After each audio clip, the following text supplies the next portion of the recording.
Organized money. Please like, subscribe, and hit the notification button so that more people can get exposed to organized money. Really appreciate it. Can Hollywood survive? That is the question that we are asking today. And there is a reason for that, which is that Dave found a milestone that I'm going to let him describe about what might be the death rattles of the existing business model for the studios. Yeah, there's this incredible stat that came out just this week. Last month, more people watched television through streaming networks than they did through broadcast or cable television. And this is the first time ever where that has been the case. And so, the cable era started in the early 80s, and that has been the primary way that people have gotten television. The vast majority of people have watched all of their channels through the cable business, and now that's no longer a thing. And the question is, can Hollywood adapt to having one method of distribution that worked for 40 years for them that now is no longer viable or working? And there's two narratives here, right? One narrative about what's going on, and one narrative, which I think is probably the dominant one, is, oh, technology changed, right? And now they can't adapt or compete because, people used to use these wires that plugged into your back of your TV, and now it's like it's all streaming, and technology is like the newspapers, internet killed newspapers. The other argument is this is a function of law, right? It used to be that there were two separate pieces of law, one for movie studios called the Paramount Decrees, which is an antitrust settlement in late 1940s. And then there was a TV-related one very similar called the Financial Syndication Rules, which said that whoever makes the content cannot also distribute it. I mean, it's a little more complicated, but that's the gist of it, right? So you had to either do the distribution or do the content creation, but you couldn't do both. Mm-hmm. And because of that, it fostered a kind of open competitive system and a marketplace on both the distribution and the content creation side. Yeah. That went away in the 90s, and then in the streaming came, and like everything's been vertically integrated. And right. That's the argument for what's going on. Streaming era, two things have gone on. One, there was a first mover, Netflix, who has really become the 800-pound gorilla in the industry. And then to the extent that it had any viable competition, it came from tech companies that had endless amounts of cash. Right. And could just bid everybody else out of the water. There are two other elements. There's globalization, right, which is like the ability, which is really in the form of like foreign countries and sometimes states offering tax credits to entice production away from LA. And so there's very little filming happening in LA at this point. And the other piece that is more speculative is generative AI, which is obviously like this right. is one of the key industries that would be targeted with a technology. But it's funny, there was this whole series of strikes in recent years, writer's strike, actor's strike, all rallying around the AI part of this. And meanwhile, there was no production happening. And the reason there's no production happening is because, part of it is they're all going overseas, but part of it is cable companies don't do any production anymore. And that means a huge number of slots that were available in prime time for television just have gone away. They've completely withered. Cable is a zombie wasteland. So we have a great guest to talk about this. It's one of my favorite writers, period. And his name's Richard Rushfield, and he is the founder of The Ankler, which is just an unbelievably great resource if you're interested in Hollywood or the entertainment business. He also, I believe, on a podcast said that he used to do script coverage, which is a job where you like read a bunch of scripts. It's like you're like a junior analyst, and you just like hand the ones you think are good to your superiors who might bid on them. He apparently found Legally Blonde, which I think is very cool. That's funny. Although that was in a podcast that he did. Anyway, he is a unbelievable writer, but also has been in Hollywood for a long time and just has fantastic memory of all of the things that have gone on many of the things that have gone on in the last 30 years or so. So really excited to have this conversation. Organized money. Well, Richard Rushfield, thank you so much for being on Organized Money. My pleasure. Thanks for having me. Absolutely. So we should probably start with the basics because it's an interesting situation. We'll talk about Warner Brothers Discovery and then we'll sort of broaden out. But this was a merger that happened in 2022. And I'm just curious from your perspective, what was the original rationale? Like, why were these companies merging in the first place? It's hard to remember that there actually was a rationale for going back when. Um, Aside from it, I like money. Yeah. yeah, deals are good. Everyone who doesn't want to see a deal happen. We It gives us something to talk about and write about. That's a big part of it. The I mean, there was some logic to it. At the moment, at the time, the thought was that you need that every studio that to survive was going to need enormous scale to compete with essentially Netflix and Disney Mm. and maybe Amazon or Apple, and that that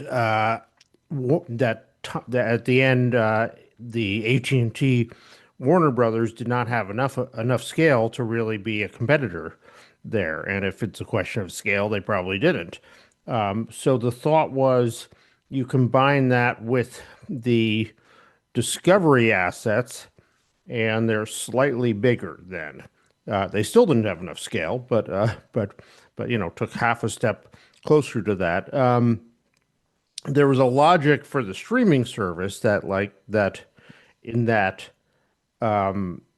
Discovery, which was known for sort of low cost reality programming, was the opposite of HBO and and sort of the expensive high quality programming. So you put the two opposites together and you have a whole.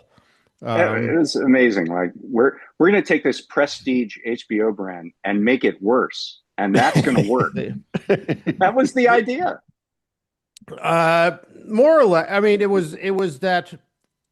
So HBO had this chronic problem from the point of view of many people who owned it. This was a problem that AT&T had that HBO had this very loyal, hardcore following. It was the best.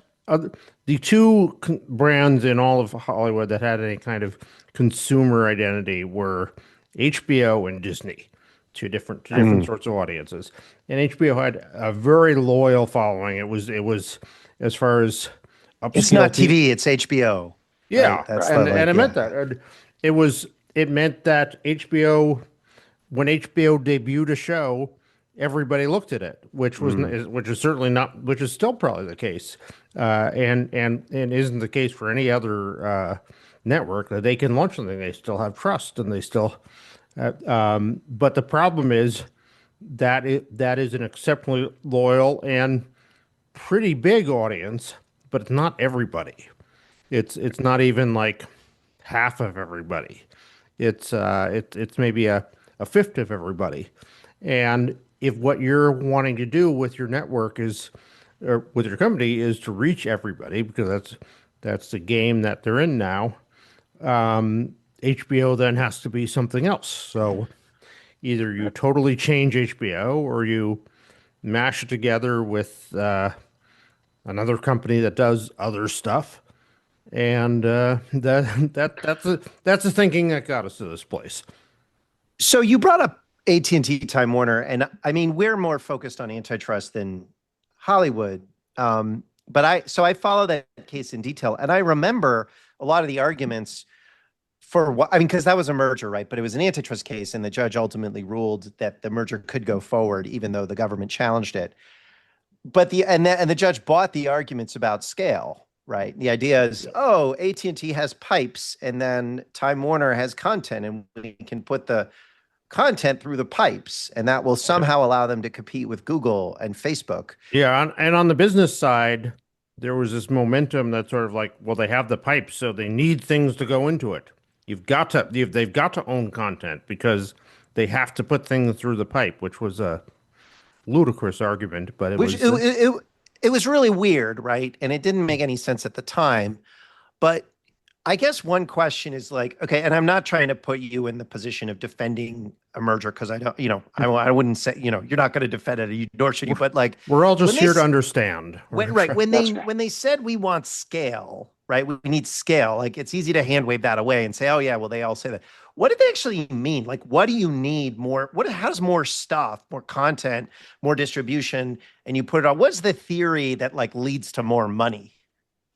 Well, okay, so from a production standpoint, so first of all, Netflix, because they have an audience of 300 million people now, they're able to do a lot of things. They're able to say to people, you do a show with us and you'll get a huge audience. We create these hits all the time, all these things that are phenomenon. If you go, just by putting it on the Netflix homepage, it's a hit, right? Okay. We can feature it, and if you look at the most watched shows of any month, it's like, the top 20 are like 16 Netflix, and the rest broken down by someone else. So that's a big thing to offer. It also means you've got a lot more money. So if there's like a hot script or a hot actor or anything, in that bidding war, you can just preemptively freeze everybody out. I know this for a long time was happening in the festival world and on the lower end, that people would have a independent film and they'd be talking to these other companies and they'd say, well, we're going to open it in LA and New York and we're going to slowly platform it up, and we'll give you $3 million, and that will pay off your investor and have a little bit. And then Netflix would come on and say, we'll give you 20 million and don't ask us any questions about what we're going to do with it. And that they said, okay. Yeah, I mean, if you have made an independent film, you've got investors, you've got to make them happy if you want to make another independent film. Yeah. And you presume these people wouldn't be spending all this money just to bury it on their service, you hope. But that happened time and again. It was like, and to the point on the bargaining, that like they couldn't get serious about bargaining a lot of time until they heard, is Netflix or other streamers going to step in here, because they can just make. So when you get to this point of scale, you can essentially just buy out the rest of the market if you want to, right. Or you leave everybody with a leftover. Because you're taking the content and you're spreading it over so many subscribers. Yeah, and you're taking your money so that you win every bidding war, and that you have so much firepower that it's silly for people. So you could envision a world where you have a talented director and star, and they've got a great concept and a heart project, and you can go with Netflix for 5 times the money. Or you can go to this where you don't know what will happen, but a lot of things become hits on Netflix. Or you can go with this smaller service for 1/5 the money, and it might get some critical attention, but it's really hard to break out there. So that was the idea, that we need this scale so we can compete with Netflix. And now, just a couple years later, they're saying, actually, this was a terrible idea. that it diluted our prestige brand, but I think the missing ingredient is kind of revealed when you look at what the split is going to be. So on one company, there's going to be the streaming service HBO Max. Now it's going to be HBO Max again, plus the movie studio and the TV production business. In other words, all of the money-making things, all the good things. And then the other company will have all of these cable channels from Warner Brothers, which are like dead assets, essentially toxic assets. And I think that's the difference. Like the scale, it sounds all well and good, but if you have all these money-losing businesses on the other side, that seems to be what prompted the split to me. But maybe you have a different view. No, I mean that's essentially it. And the problem with that strategy is what they walked into was a a cable business that was falling apart, and it's hard to overstate for these studios. This is the backdrop of the last decade has been that one CEO of one of these said to me, "What people don't understand is that the business of Hollywood studios is a cable TV business," and he Right. and he added to that, even movies are a cable TV business, like Hmm. the whole thing. So it's like if you take cable TV out of it, like what is it? It's like, I mean, so say Target had to shut all its stores. Like what could Target become? Like I guess they have some house brands that they could sell online or something, but basically Target would be out of business. Um, so it's if you so this has been the question they've been fighting for the last decade. It's like, okay, so cable TV is going away.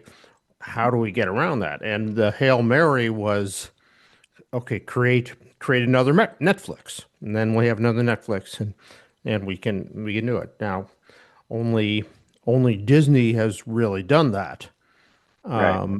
So the others, Only uh, done it successfully. I mean, these other yeah, businesses have, but they don't make any money. no, that has created a business on of that size Right. to go Right. there. So the others, first Comcast and now Warner's, are biting the bullet of like, okay, well, we got to just do this and break the this we have this thing that is the majority of our business that is just infected with poison, and it's and if we don't cut it off, then that may be 2/3 of our body, but we'll be left with 0% of anything then. Yeah. So you've got, would it be fair to say like it's Netflix, it's Disney, and then it's also maybe Amazon? Is Amazon in there in terms of the scale? Yeah, I mean, with Amazon and Apple, the question that, I mean, they don't produce hits with the largely watch things with the regularity that Netflix or Disney does, but they have such scale, they have so they have the money to. You can never say we're gonna run Apple out of the business here, as successful as they are, or Amazon. So, they They're can also selling other things, right? Like, Paramount and Warner Brothers are in the business of selling entertainment, and Amazon's in the business of selling shoes, and Apple's in the business of selling computers and phones. Well, but Amazon, it distinguishes the two between Apple and Amazon. Like Apple doesn't have a big audience. Amazon does have a big audience. And Yeah. and YouTube is out there too, which we don't sort of bring into this world, but YouTube is the big, it's Well, bigger than Netflix. I mean, that's what, and that's the thing. These are very different kinds of businesses between Netflix and HBO and Peacock or whatever. But Netflix is really making. I mean, in terms of what they produce, it's pretty traditional in terms of they have movies and TV shows and occasionally comedy specials, but there they may be reviving certain genres and doing things that are more innovative and taking risks and all that, but everything that's on there is pretty much recognizable as a movie or a TV show. Whereas YouTube is just everything, just Right. people, Thunderdome, right. yeah, cat videos, people riding a skateboard into a wall, it's pirated, lots of pirated stuff, and not having to pay for anything that goes up there. It seems to me if there was a cat video on cable television right now, that would be innovative, because if you flip around cable, you don't even know what year it is. Like It's you're watching and it could be 1995. Like Yep. you're just seeing reruns, you're Yeah, seeing old movies. And these cable stations are like toxic assets, as you talked about, this poison, and pushing them into another sort of a company of its own is inevitably not that's a losing proposition, it seems like to me. And so the question is like, what are the consequences of, as you say, an entire business that was made for one type of distribution system, and that distribution system is going to die? Maybe nobody wants to say it, but it is. I mean, so for those cable networks, I mean, that are going off on their own journey. I mean, I think you can look at the history of newspapers in the last 20 years and the kind of owners they've had and what that's. And I think that's pretty close to what you're gonna end up So you're seeing saying with. we're going to get like hedge funds buying Yeah, the toxic assets of Comcast and Warner yeah. Brothers? Well, I mean, they still throw off cash. It is like there are still today subscribers to AOL who pay AOL. Not many, but there are some. So they're throwing off cash sometimes, Which but like will they're not. attract the vulture, the trunks Yeah. of the trunks of The cable. trunks I of mean, the I world. saw Right. Barry Diller on CNBC, I don't know, a couple of weeks ago or a month ago or something, talking about saying these are not. He's like saying they're reasonable assets. In 5 years, they'll get, recombobulated into sort of a cable package again. So I'm not saying that I like just don't know that I agree with TNT you. is the future, but that's what Yeah, Barry Diller was saying. There's got to be a tipping point where it no longer is worth it to a cable distribution company to go out and fix the cable because there just aren't enough subscribers and revenue that they're getting in. I mean, the cable cutting the cord it just keeps going up and up and up and up. And actually, YouTube might be a savior here because YouTube TV is one of the few growth opportunities in platforming cable channels. But it just seems to me like at some point, isn't there a tipping point like yeah. I mean, where you can't sustain the distribution? yeah, I think so. I mean, it's just, I mean, we're the smartest folks in media right here between us. If Yes. someone said to us, okay, we're going to put you in a room, you can't come out until you have a plan to make VH1 the hottest network in entertainment again. I don't think we'd be getting out of that room anytime. So it's like, I mean, Public executions. That's what I would say. There you go. There. And YouTube's got that kind. So, but let me ask you. So, one of the things, and I'm thinking the answer to this question is no, but I want to kind of get your sense. Like, we're seeing, Comcast is doing a spinoff like this, Lionsgate Star's doing the same thing, and there's, one of the things that's going on is there is a sort of a split between creating content and distribution. The exception of like the streaming, they're kind of keeping a streaming option for themselves, but that does seem at least kind of it looks a little bit like a Back to the Future moment where there's a separation happening between the creation of content, production of content, and distribution. Historically, that has been done through law. It's been done through the Paramount decrees and the financial syndication rules. Obviously, it's not happening with Netflix. They're still producing a bunch of stuff and distributing it. So that's not really an exception. That is in a lot of ways, the business. But is there like an intrinsic logic between splitting up the content production and the distribution? Is that what we're seeing, or is this just like there's nothing to do with that? I don't know that there's an intrinsic logic that Netflix or Disney would agree with, but everyone else says that this is the path to save production in this industry. That it is all going to get sucked up by a few people who will really sort of boil it down soon, and that we're losing so much already. There has been a movement for legislation to say that a streaming network can only own like half of its catalog or something like that. There's different numbers around. You can tell me better than I know what the chances of that getting through at this moment are. I don't know. Well, I think the question, I mean, this one I get to later, but I mean, you say there's a movement for legislation, and is that, I'm not in those conversations in Hollywood. I was out there, 6 months, a year ago, something like that, to sort of talk to people, but I have not really, like, I'm not in those intra-industry conversations. Is that real? Like, are people in the industry really wanting that? Or is that just kind of like we'll just sort of wait around and maybe something will happen, Who knows? I think it's a real movement. It's Mm, quiet and it doesn't, and not everybody. I mean, the MPA, which is the major lobbying arm of the right. industry, can't support that because it goes against its members there.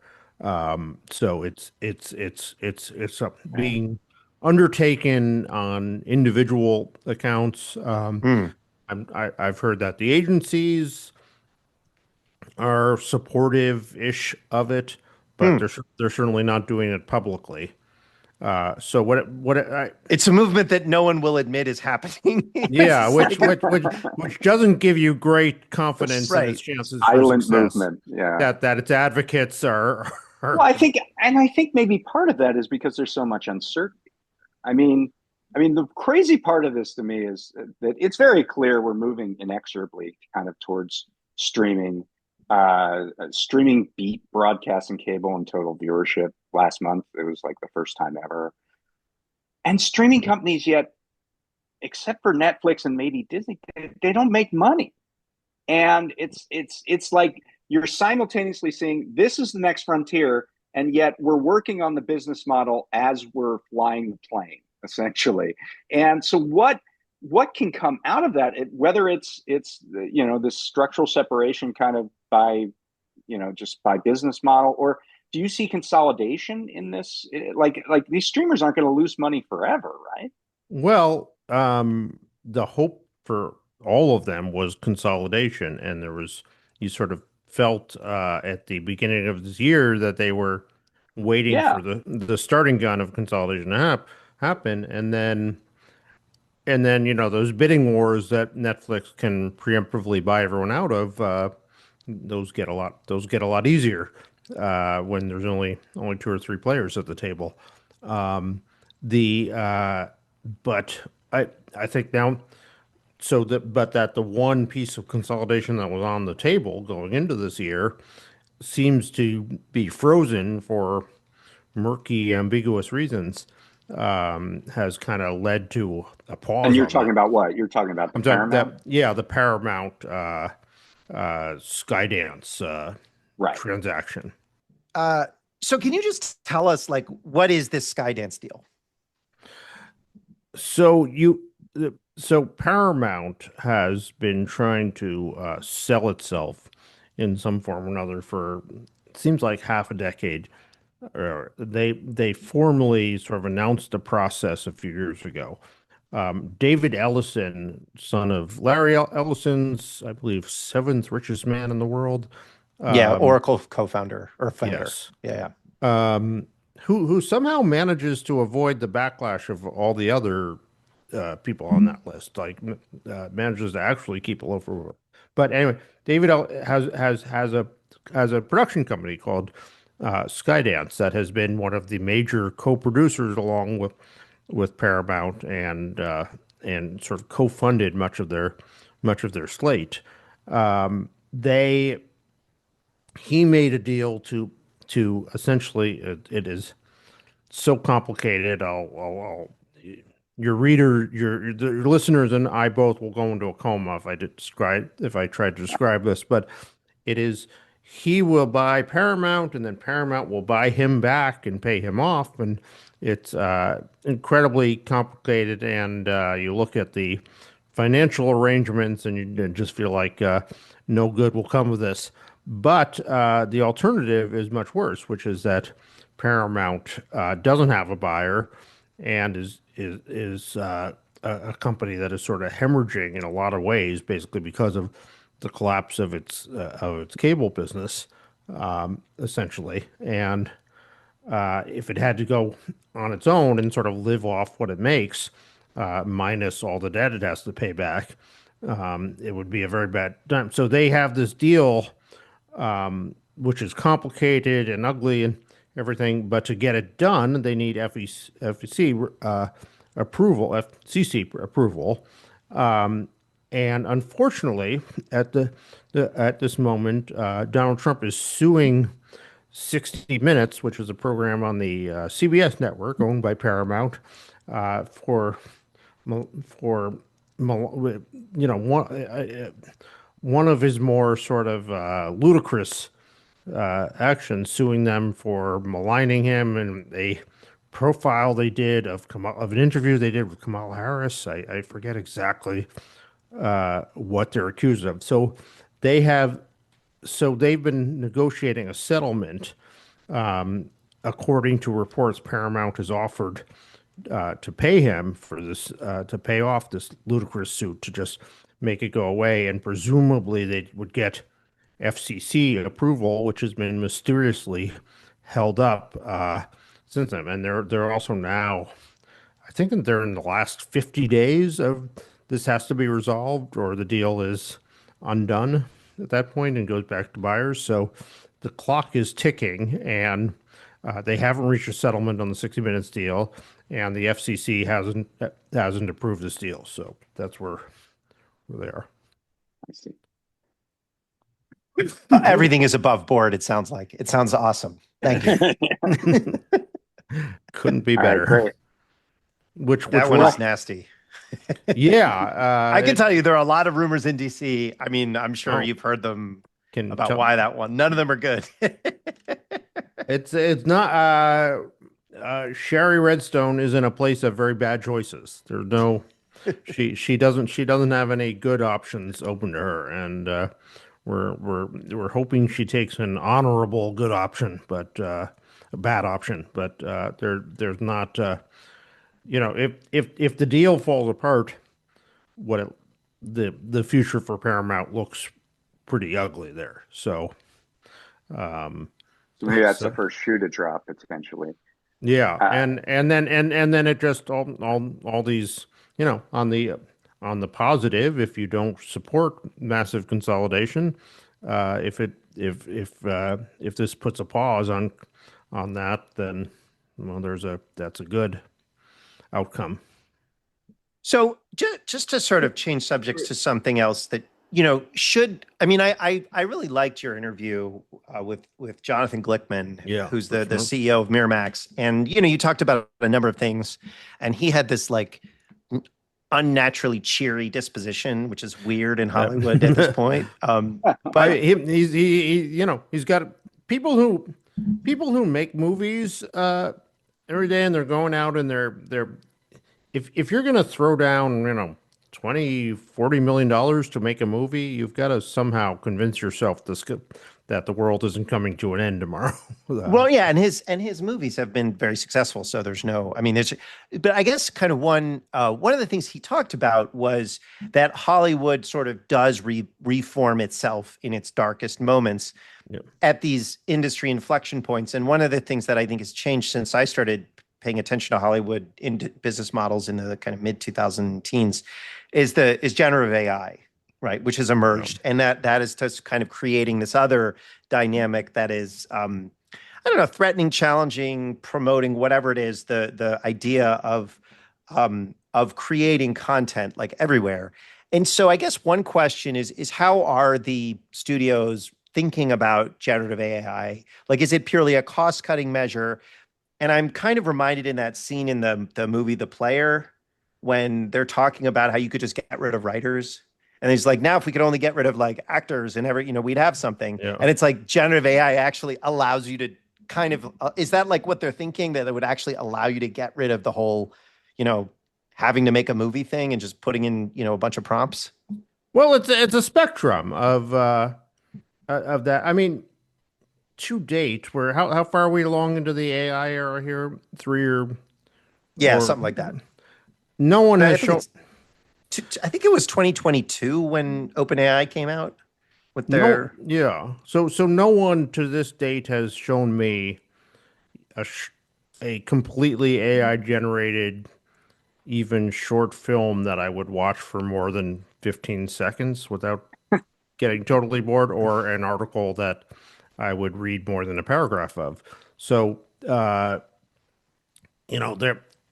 if maybe there's a great leap coming where they'll do that, but until I start seeing something that looks remotely like that, it still kind of feels like a moral panic. For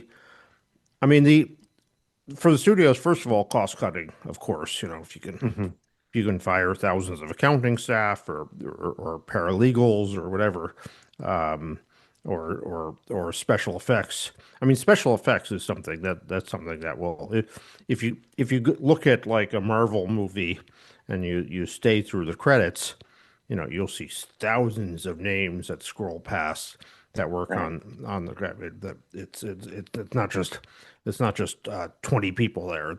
It's and at the end you always see the production babies, the children that were born to the crew during the course of it, and there'll be like 40 of them. Wow. It's so these are massive endeavors with heavily effects heavy. So if they can cut that down 80%, they'd certainly be happy. I mean, they've been using it for a lot of people. When you bring up the AI, so they're just sort of like, well, we've been using these things for 25 years in effects work and everything. It just sort of became this moral panic like 3 years ago. But if you look at the last Indiana Jones movie that was out there, they have that whole half-hour opening sequence of Harrison Ford, where it's a flashback of Harrison Ford during World War II, and they show it's a whole sequence of young Harrison Ford where they de-aged him and they did all kinds of effects and everything, and Yeah. that was done with his cooperation. So I don't know, what do you call that? So I guess the answer is it's murky still, and I'm waiting to see AI creatively compete. But technically, it's if I was in the effects industry, I'd be very nervous right now. Yeah. I want to get into kind of the implications of this massive distribution shakeout, starting for people. I mean, the only thing that anyone watches on linear TV anymore practically is sports. And I only have the figures from 2023, but of the top 100 programs on broadcast and cable, Yeah, it's like 999. 96, Yeah, 96. 96 were sporting events. And one of the other four was just the show that aired after the Super Bowl. So it was just like what was on. Yeah. So now streaming companies are getting into this and buying sports. I mean, with the death of cable, you're kind of going to have to, right? But what the situation has created is that if you're a fan and you want to watch all the games from your favorite team, it can cost like $3,000, $4,000, $5,000 a year. Yeah. And it seems very ripe for a backlash. And it's one of those implications of, if we don't have a bundle and we're paying, sort of a la carte for all of these streaming networks and all these sort of niche things, and each one is getting a different contract, in this case, for kind of a must-watch kind of situation, that it seems very untenable from the standpoint of the fan, of the viewer.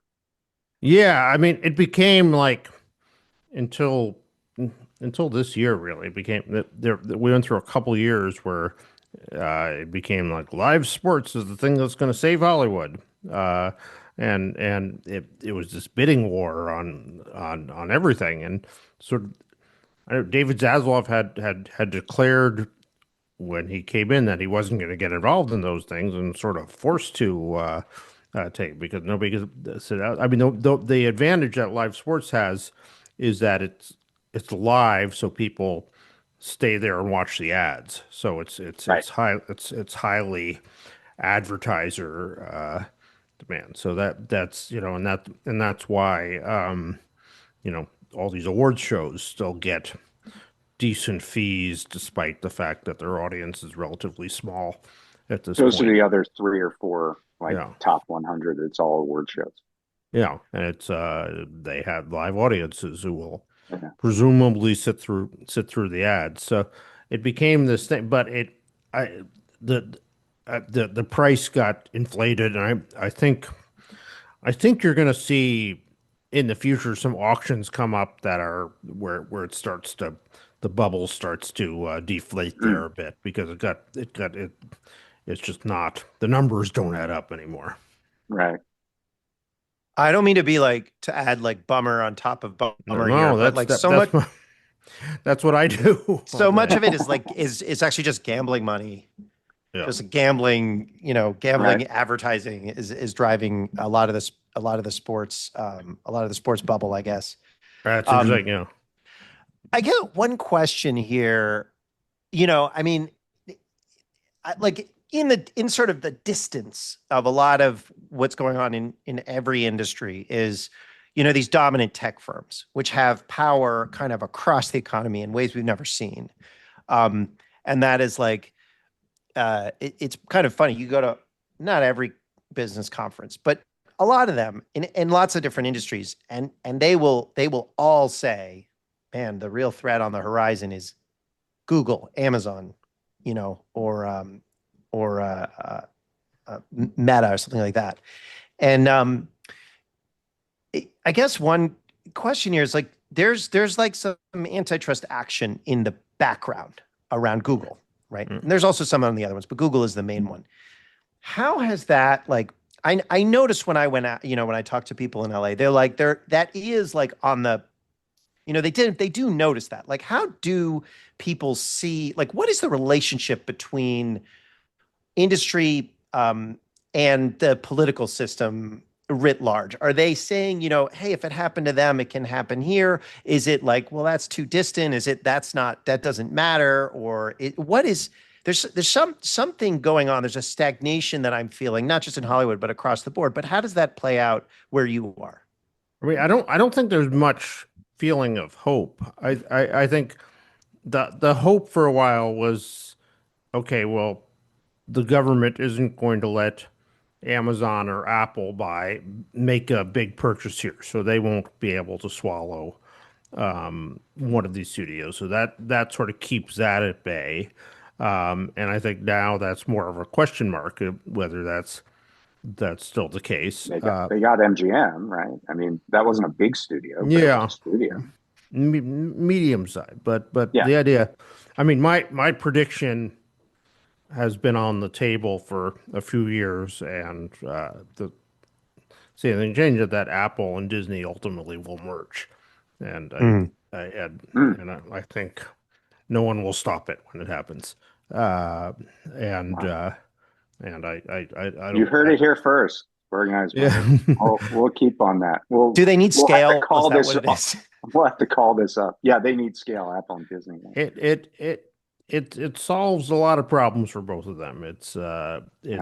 Disney needs to find some way out of the sort of treading water of entertainment stocks right now. And for Apple, I mean, for Apple, the whole business is like, if you can move the fight over cell phones for 1% in your direction, like you can buy 30 Disneys with that. And Yeah. when you're looking to do that, you're reaching out to you're targeting, people that buy their first cell phone. Like what age does that happen now? At age 10 or something?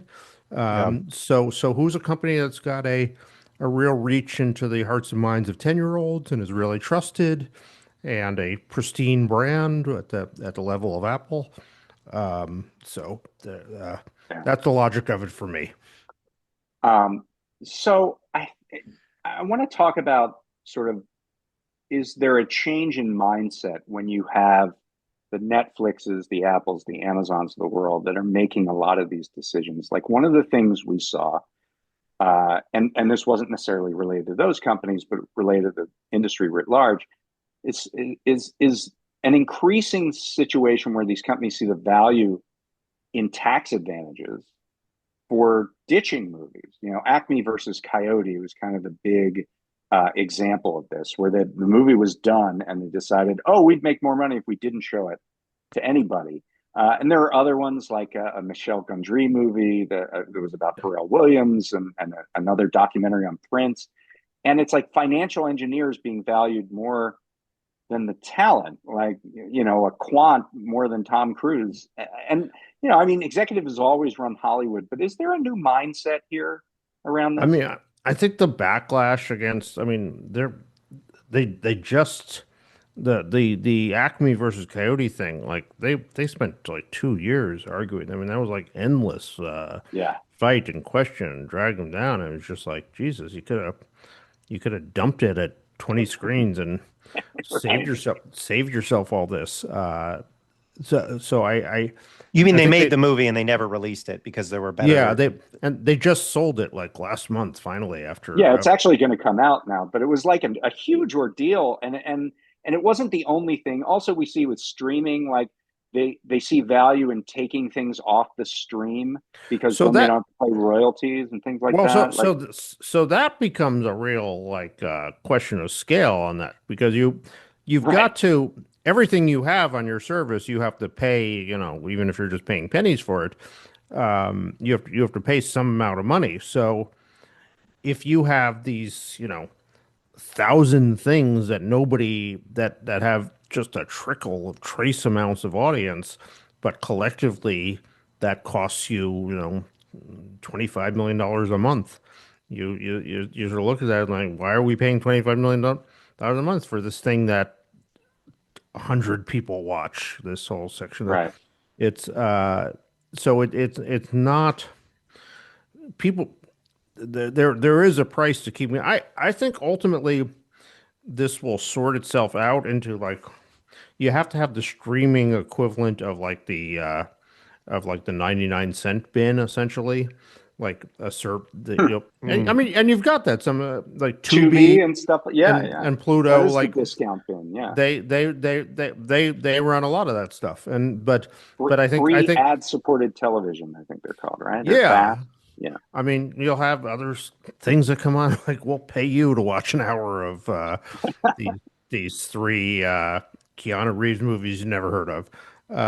The but so I that is sorting itself out, but it's complicated. As for just not, but I think ultimately, like the Acme Coyote question, like you've got to be able to tell your filmmakers that this movie's going to get released. Like they spend years of their lives on this thing, on these things, and there's not really a check big enough that makes it okay to just say like, I mean, that's a real like, if you spend 2 3 years on a movie, it doesn't get released, like the amount your career is set back by that, it's enormous. So I think that's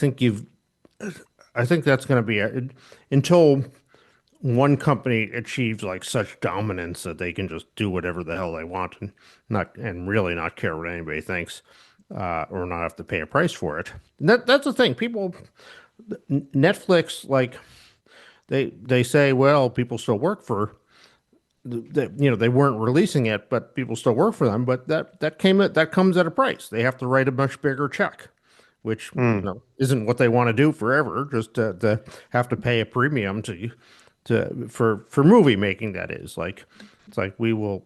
So it's There's a sort of optimism in what you're saying about the 99 cent discount bin because like one of the things that Glickman said and is that when he was coming up in the industry, and I'm just using him because he's saying things a lot of people have said, but he came up in the industry and he said, look, it was almost impossible to not make money when you made a yeah. movie, which I think was an exaggeration, but what he was saying is there are so many ways to distribute it, right? Yeah. And you'd sell it in theaters for a window, and then you'd sell it on VHS or DVD. Then you'd have pay TV windows, you'd have free TV windows, then you'd have international sales, and you could, there were different TV networks, so you could sell them to different stations, and I think that was that when you just have like a few streamers that you can sell them to, and they have very very strong contracts that say you can own we're going to have very explicit controls on it.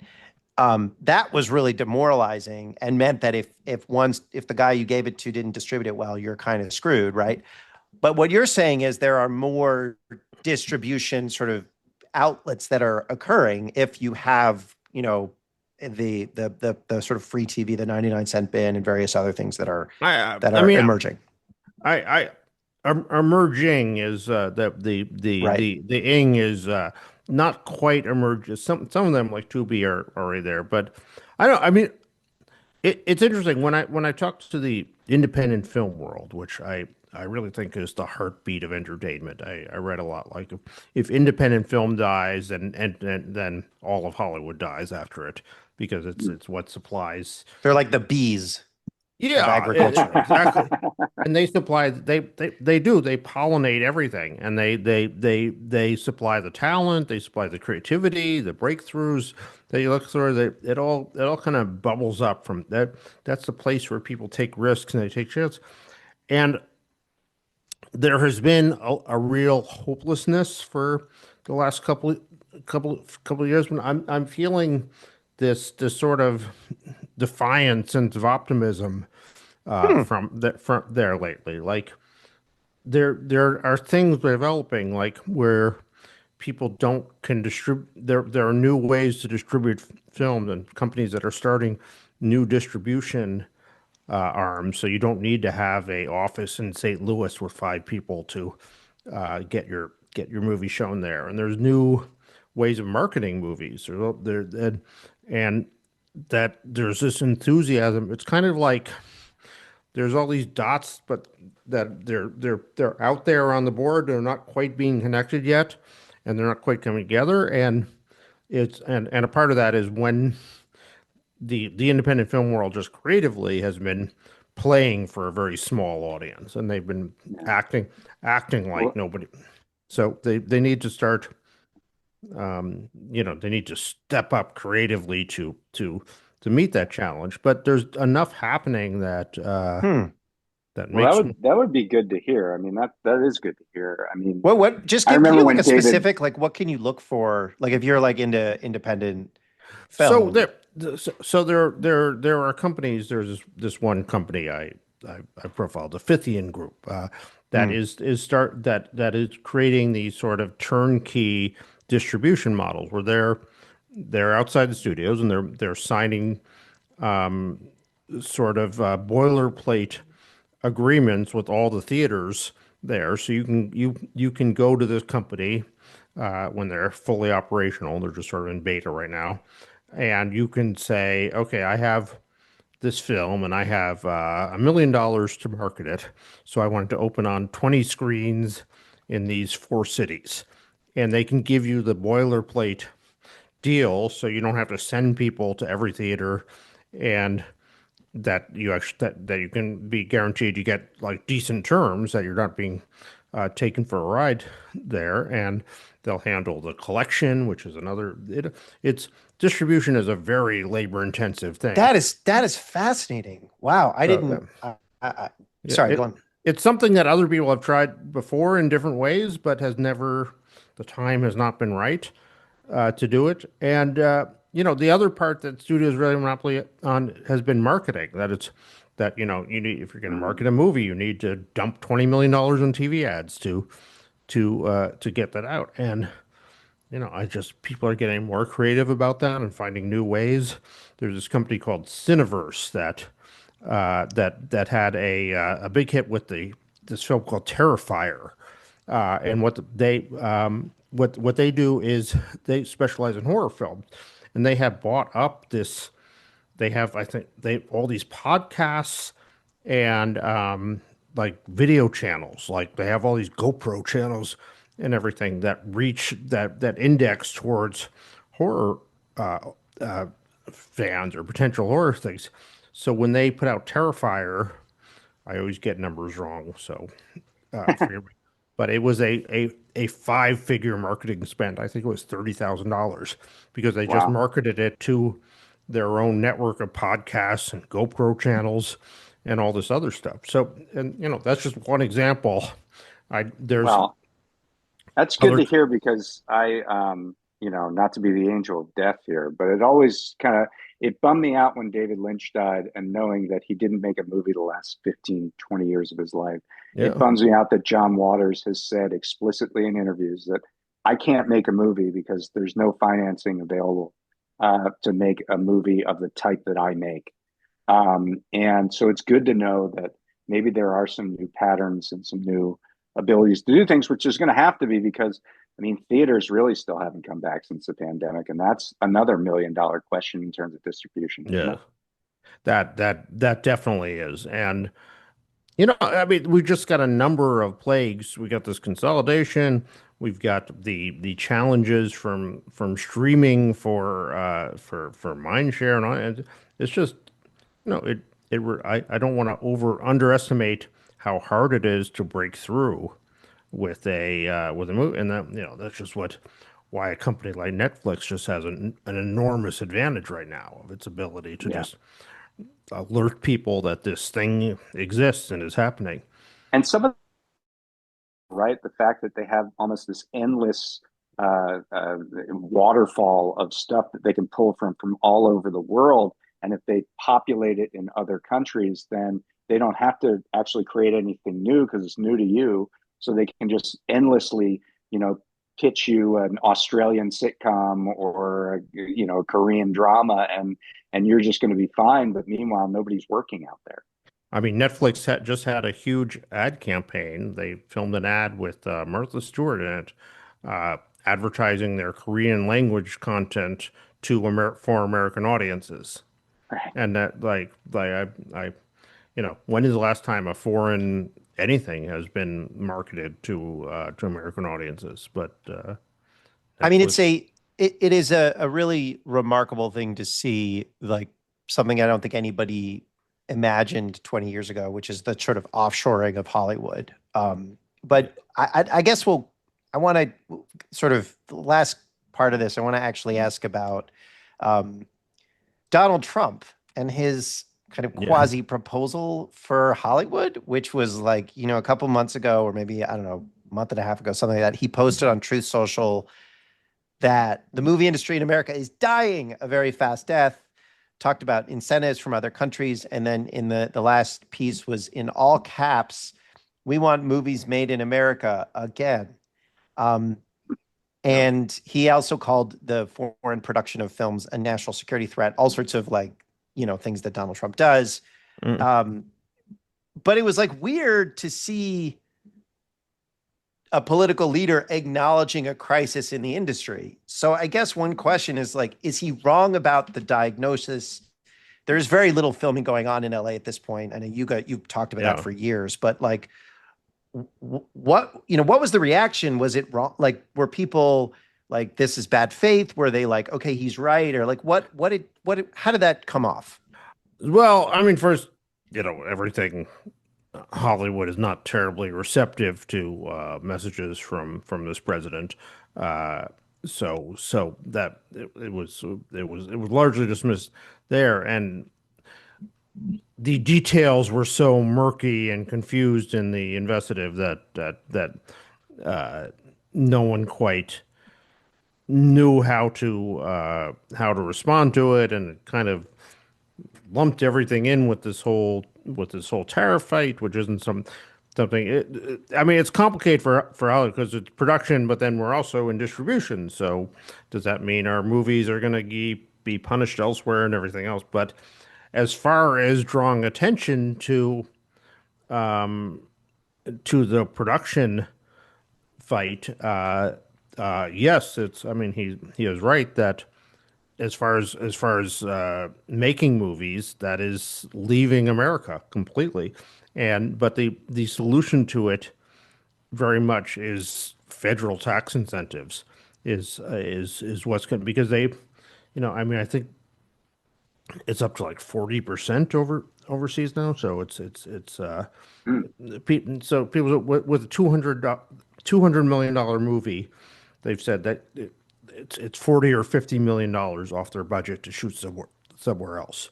So you know, that's real money. They can't just if you're running a studio, you can't just say, well, okay, so we spend 50 million more here, but we get to sleep at home. And the so if the California has just the state legislature has just improved a kind of middling production incentive package that's people are saying is better than nothing, but won't go very far. But really, it needs the federal.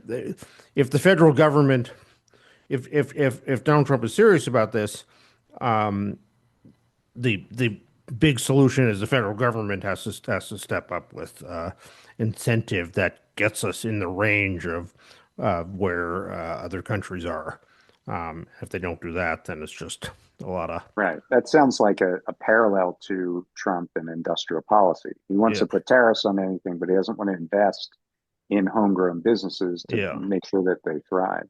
And I mean, you guys tell me, you know Washington better than I do, but from my seat here, I don't see this Congress thinking that they Um, should step up to save Hollywood, that this being a big cause that they're going to spend a lot of money on right now. So, no, no. I mean, one of the problems is the states they fight with one another, right? There's tax credits in Georgia and Louisiana and all over the country that are competing.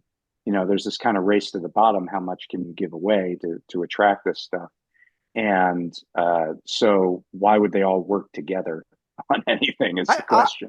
I'm going to push back. Well, I'm not going to push back on that, but because I don't think this Congress is serious about addressing most. They can't even deal with like the rare earth metal like magnet issue, which is just like really should be easily fixed, and yet hasn't been. So I'm not going to say that this Congress will do anything, but I do think Hollywood undervalues itself just in terms of the mind of the public. Like people love movies. They always have loved movies. Even a lot of the people that don't necessarily watch movies anymore, a lot of the memes come from movies. And they don't want the industry to die. Right. It's just and so there also is a general distrust of big business at this point. And they don't like seeing, someone like a David Zaslav, not that anybody normies know who David Zaslav is, but they don't like seeing very, very highly paid financiers act as brand managers versus like actual artists. Like they don't like seeing their Disney, their favorite Disney icons being ruined, right? So there is a feeling that people have about this industry. And I guess the frustration I have as like a political hack is that no one in the industry is stepping up and saying, this is save the industry and here's what we need. It's all just kind of like this incredible passivity, which is exactly like what I see in the Democratic Party. It's exactly like what I see in academia. It's exactly like what I see in almost every other sort of floundering institution in America, which is just a bunch of people who have power but don't believe they have power. And so they don't. And it's really like sad and pathetic because it's like, doesn't anybody want to step up and save the art that has meant so much to people's lives? Well, in general, in Hollywood, we have a problem that our current leadership, there just aren't leaders speaking for the industry as a whole who are taking on problems bigger than their own company, and it's just very defensive and inward looking. There's also just politically, it goes back to it's amazing because it's so long ago, but the Hollywood still feels tremendously burned by the last time they tried to run up the hill legislation, which was the I can't even remember the name of the SOPA PIPA thing. Yes. The SOPA PIPA thing. Yeah. Which they feel where they were just crushed by the tech world. And SOPA PIPA, just to explain to people, was the Stop Online Piracy Act, which was an anti-copyright thing that the internet then we actually talked about it in our episode 1 of this podcast. Google led a campaign or was part of a campaign that massively pushed back on the Hollywood studios on this. And they was that what's his face? Who's the guy? The guy who paid off Josh Wright. Was that his? Or no. Kovacevic, you mean? Yeah, Kovacevic. Was he the guy behind that? I think he was involved in it, but I think it was Tony Podesta's baby. Okay, yeah. Everyone who was behind the crushing Hollywood has been totally discredited. It's amazing. Well, there's like scandal. It's like hilarious. They're still traumatized by it, and they're still like, and in that fight, was 15 years ago, right? I know, they were painted as like, oh, there's the big bad old movie studios, the big trying to crush these beautiful little tech companies that just want to be free Yeah. and let you enjoy some clips. Right. I And think that's an excuse. I don't think that. I think that's an excuse. I hear. well, It no feels like doubt it. it is, but it is one they still refer to. It's so It's interesting that they still refer back to it, though. Yeah. Oh, we Um, have no power. but And it's like, it went along with the when Netflix was rising up, there were a lot of efforts in a lot of ways to try to create competitors to it that largely the Obama Justice Department put a stop to as uh, calling them collusion, and they really feel they really yeah, put that their fingers on the scale for, like, Netflix was this new utopian company that was fun, all that, right. oh, that's interesting. I didn't know that they you can put go their. all the Isn't that way. what Hulu was, really? I thought Hulu was like a merger sort of all the networks trying to put their stuff in a You know, streaming world. it went all the way back to in 2000 when Netflix was before Netflix was a streaming company at all even. Uh, Disney bought up movies.com, the website, and Oh, they were gonna and they had this idea, like, what if we put our movies online and people can download them? And they did it, and they got Fox to join with them, and they announced with Fox that we're going to do this movies.com thing, and then Paramount joined in too, and then the Justice Department. I don't know if that was still Clinton or Bush at that time, but it was the Justice Department came and said absolutely not. This is collusion, and shut it down. And you can see they might not have online. been wrong, but That's You can interesting. see online. That's actually really interesting. And then under the Obama administration, I'm assuming you meant they did try to do co-op type of stuff like that, and they said no, you can't do that. Yeah, they Um, tried to start that's a fascinating. rival, a genuinely. I mean, they ended up doing Hulu, which was kind of a light service when they launched it Right. and everything. okay. But they did this. They did this with the Amazon Kindle too, when the Kindle was dominating ebooks, and then Apple's tried to work with the publishers to start a rival, and then the DOJ came in and said, "You can't do that. That's collusion." Yeah, Like Amazon gets its monopoly, and now Right. actually Audible, which is their ebook, is getting sued for antitrust violations. it was So a weird selective sense Yeah. of yeah, where collusion yeah. was there, but I mean that. So Well, anyway, that's anyway. Listen, thank you so much. This has been really interesting, and uh, I guess I guess I just want a quick prediction. Will Hollywood exist in 15 years? Hollywood will exist. It will be so different that it might as well be a different place. How's that? Okay. But something will be here, and someone will be making movies and TV shows. at least one guy. Yeah, yeah, One guy will be there. He lives on Wilshire. yeah. All right. Hopefully Thanks. Which is he'll be a subscriber to mine. which is a street in South Korea at this point. Yeah, Um, exactly. Thanks very much, Richard Rushfield. My pleasure. For right. Thanks. I really enjoyed that conversation, even though it was a little bit of a bummer. And I think we're going to get into why it feels really odd that we're all so pessimistic on this industry. But first of all, if you like our podcast and you want to support Organized Money, go to organizedmoney.fm/subscribe. It will help us pay to actually produce this show. We love doing it, and we love getting your support. And thank you if you already have subscribed. Okay, so what did you think about that?